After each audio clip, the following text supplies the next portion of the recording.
Hello everyone, आप सभी का चीज़ी कोड में स्वागत है। तो ये जो लास्ट सीरीज़ में हमने ये नोट्स एप्लीकेशन बनाई है उसके बारे में बात करते हैं, किस तरीके से हम लोग इसको इम्प्रूव कर सकते हैं। लास्ट वीडियोज़ में भी हमारे पास कुछ सजेशंस थे कि ये फीचर्स होने चाहिए इसमें, तो उसके ऊपर थोड़ी सी बात करते हैं कि किस तरीके से हम लोग प्रोसीड कर सकते हैं उस पर। तो इस वीडियो में हम लोग कुछ कोड नहीं करेंगे, बट जो जिक्र होगा वो कोड के बारे में ही होगा, किस तरीके से हमारी चीज़ें काम करती हैं वो देखेंगे।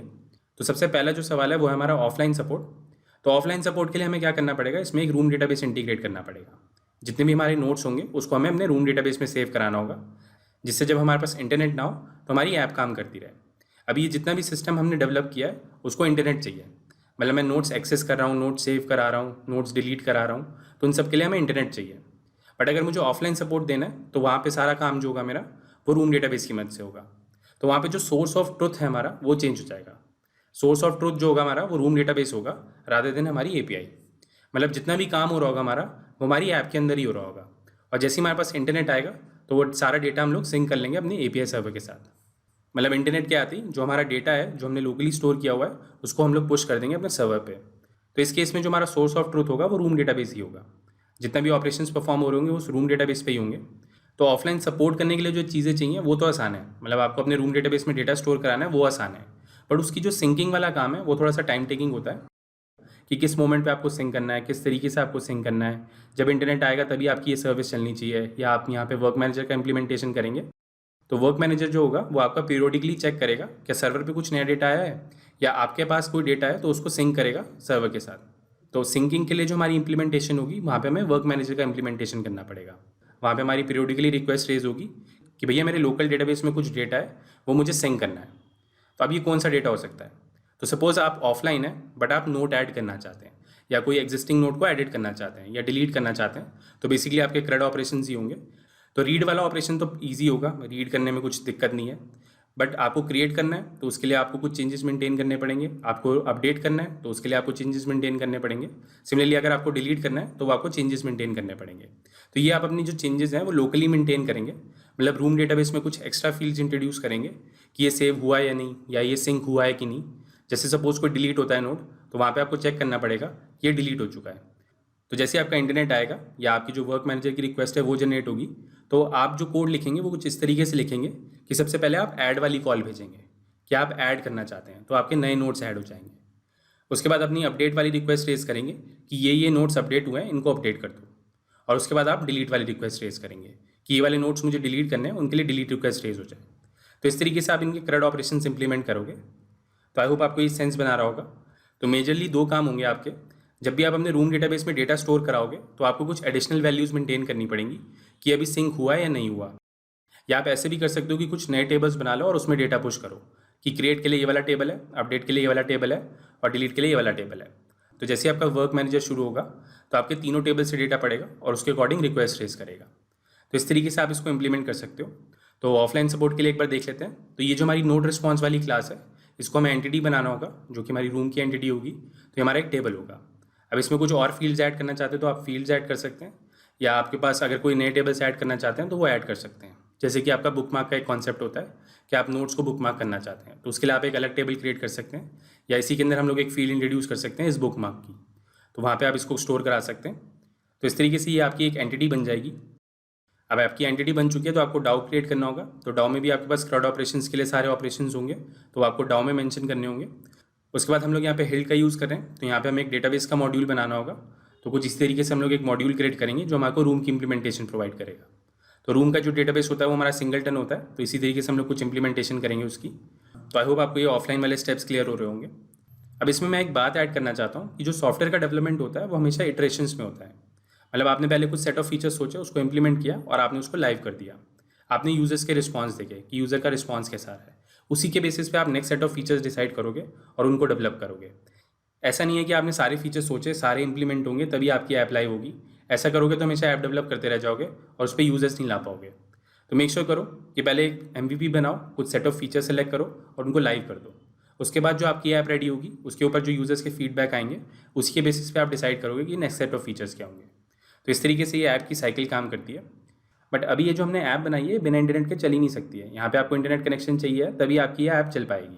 तो आप इसमें अभी ईजी फिक्स दे सकते हो कि आप इसमें रीड ओनली फंक्शनैलिटी इंप्लीमेंट कर दो कि आपकी ये रीड हो पाए। मतलब अगर आपका ऑफलाइन है तो आपके पास ऐड वाली फंक्शनैलिटी नहीं होगी, और आपका एडिट वाली फंक्शनलिटी नहीं होगी। तो यहाँ से ना तो आप ऐड कर पाओगे ना एडिट कर पाओगे, जैसे ही आपके पास इंटरनेट कनेक्शन आएगा तभी आप उनको ऐड कर पाओगे। तो ये आप इम्प्लीमेंट कर सकते हो। तो उसमें बस सिंपल सा चेंज होगा कि यहाँ पे आप रेपोजिटरी में जब आपके पास नोट्स आ रहे हैं तो यहाँ से हम लोग ये गेट नोट्स वाला फंक्शन कॉल कर रहे हैं, तो ये रिक्वेस्ट हमारी सक्सेसफुल होगी, तो यहीं पे हम लोग अपने डेटाबेस में स्टोर कर लेंगे। मतलब हम लोग एक सिंपल इंप्लीमेंटेशन लिख लेंगे रूम की कि भैया जो भी नोट्स आ रहे हैं उनको सेव कर लो, तो ये हर बार ही मुझे अपडेटेड नोट्स देगा और वही हमारे डेटाबेस में स्टोर हो जाएंगे। अब मेरा इंटरनेट अगर ऑफ होगा, मतलब अगर मेरा इंटरनेट नहीं चल रहा है, तो यहाँ पे मैं एक चेक लगा दूंगा कि अगर हम लोग ऑफलाइन है तो हमारे रूम डेटाबेस से पिक कर ले, और अगर हम लोग ऑनलाइन है तो हमारे API से फैच कर ला। तो इस तरीके से हम लोग काम कर सकते हैं। तो इस केस में जो हमारा सोर्स ऑफ ट्रुथ होगा वो हमारा API होगा, मतलब जो भी डेटा है हमारा वो API से ही आ रहा है, जो भी हम लोग डेटा सेव कर रहे हैं वो भी हमारा API में ही कर रहे हैं। बट हमने एक ऑफलाइन कैपेबिलिटी दे रखी है कि हमने कुछ सेट ऑफ नोट्स जो हैं वो अपने लोकल में स्टोर करा लिए हैं, जिससे अगर हमारा इंटरनेट ना हो तो वो बंदे अपने नोट्स एक्सेस कर पाएँ। उसके बाद अगले सजेशन पे चलते हैं, जो कि एक अच्छा सजेशन है जो हमें इंप्लीमेंट करना चाहिए। अब हमारी कोड की क्वालिटी हमें रेगुलरली इंप्रूव करते रहनी चाहिए, मतलब जो भी चीज़ें हम लोग इंप्रूव कर सकते हैं वो इंप्रूव करते रहना चाहिए। तो यहाँ पे हमने क्या किया था, इस तरीके से हम लोग हैंडल रिस्पॉन्स कर रहे हैं, मतलब यहाँ पे हमारे पास एक रिस्पॉन्स आएगा, उसको हम लोग इस तरीके से हैंडल कर रहे हैं। सिमिलरली अगर मैं यूज़र रिपोजिटरी पे जाता हूँ तो इस तरीके से हमने ये रिस्पॉन्स हैंडल किया था।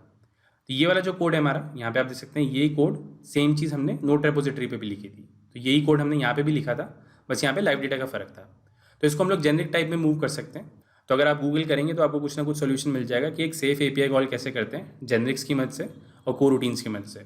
तो कुछ इस तरीके का आप एक स्ट्रक्चर डिफाइन कर सकते हैं अपनी सेफ API कॉल के लिए। जो भी एरर हैंडलिंग का कोड होगा वो यहीं पे मैनेज होगा, और यहाँ पे हम लोग इस नेटवर्क रिजल्ट वाली क्लास का यूज़ कर रहे हैं। तो ये जो नेटवर्क रिजल्ट वाली क्लास है ये काफ़ी बढ़िया क्लास है, बहुत अच्छे तरीके से लिखी हुई है। तो इसमें आपके पास 3 ही ऑप्शंस हो सकते हैं, आपके पास सक्सेस होगा, एरर होगा या लोडिंग स्टेट होगी। तो वही यहाँ पे मैनेज हो रही है। तो इस तरीके से हमारे पास यहाँ पे डिफरेंट ऑप्शंस हैं कि सक्सेस में हमारे पास सक्सेस हो जाएगी, और अगर कोई एरर आती है तो इस तरीके से हमने ये कॉमन इंप्लीमेंटेशन करी है। तो हमें बार बार ये कोड नहीं लिखना पड़ेगा सब जगह पे, हम लोग इस फंक्शन का यूज़ करेंगे और उसी के थ्रू अपना रिस्पॉन्स रीड करेंगे। तो ये कोड इंप्रूवमेंट है जो आप फॉलो कर सकते हैं।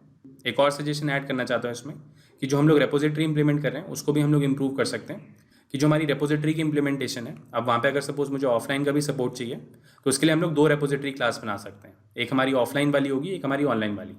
तो अगर हमारा इंटरनेट ऑफ होगा तो हमारी ऑफलाइन रेपोजिटरी काम करेगी, और अगर हमारा इंटरनेट ऑन होगा तो हमारी ऑनलाइन रेपोजिटरी काम करेगी। तो इस तरीके से आप एक इंटरफेस डिफाइन कर सकते हैं आई नोट रेपोजिटरी के नाम से, और यहाँ पे आप 2 क्लासेस इंप्लीमेंट कर सकते हैं। ऑनलाइन नोट रेपोजिटरी, जब आपका इंटरनेट होगा तो ये वाली क्लास चलेगी, और यहाँ पे आप ऑफलाइन का यूज़ कर सकते हैं।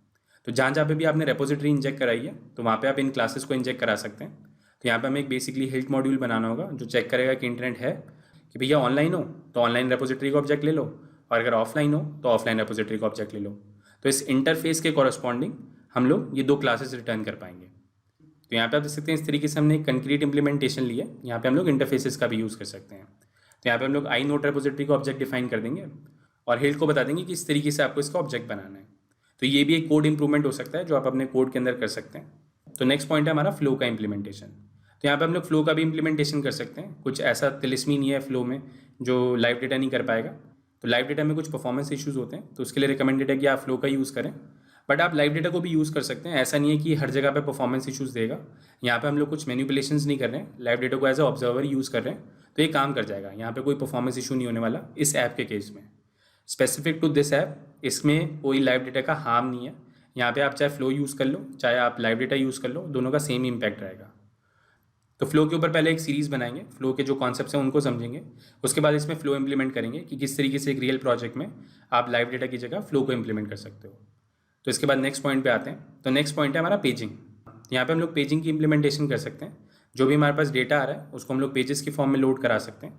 तो अगर मैं एक रियल ऐप की बात करूँ तो जनरली लोग 100 से ज़्यादा नोट्स सेव नहीं कराएंगे, मतलब 100 नोट्स है या 150 नोट्स होंगे, उससे ज़्यादा सेव नहीं करा रहे होंगे, क्योंकि वो डिलीट भी करेंगे, उनको अपडेट भी करेंगे। तो इस तरीके से आपके जो 150 नोट्स के करीब ही होंगे जो आपकी ऐप मेंटेन कर रही होगी पर यूज़र।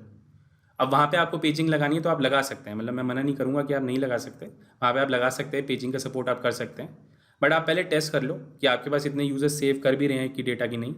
अगर वो बहुत सारे कर रहे हैं, 1000 के करीब कर रहे हैं, तो वहाँ पे पेजिंग लगाना सेंस बनाता है। बट अगर आपके पास 100-150 नोट्स ही हैं तो उसके लिए आप नॉर्मल इंप्लीमेंट कर सकते हो, जिस तरीके से हमने इंप्लीमेंट किया है उसमें कोई हार्म नहीं है। तो पेजिंग का जो सपोर्ट है वो आप कर सकते हो। तो पेजिंग वाली जो वीडियोज़ है हमारी वो पेंडिंग रह गई हैं, तो पहले उनको कंप्लीट करेंगे। तो आई होप आपको ये चेंजेस समझ में आए होंगे और किस तरीके से आप इन पर काम कर सकते हैं। तो आप इनको ट्राई कर सकते हो इंप्लीमेंट करने के लिए। तो आई होप आपको ये वीडियो अच्छा लगा होगा। ऑल्दो हमने इसमें कुछ कोड नहीं किया है, बट ये जो कोड से रिलेटेड बातें हैं वो ज़्यादा वैल्यू ऐड करती हैं, जिससे आपको कॉन्सेप्ट्स क्लियर हो पाएँ कि कौन सी चीज़ कब इम्प्लीमेंट करनी है और किस तरीके से इम्प्लीमेंट करनी है। तो आज के लिए इतना ही। अगर वीडियो अच्छा लगा तो प्लीज़ लाइक करें। अगर अभी तक आपने हमें सब्सक्राइब नहीं किया है तो प्लीज़ सब्सक्राइब करें। Thank you for watching. आपका दिन शुभ हो। धन्यवाद। ये लैंग्वेज भी सीख लो, वो लैंग्वेज भी सीख लो, जीवन एक रेस है, ऊपर चढ़ना सीख लो, हो जाए जब सब कुछ खुद बनना सीख लो, उठा के बस्ता नाप के रास्ता, हर कोई चला है आईटी में, आईटी में, आईटी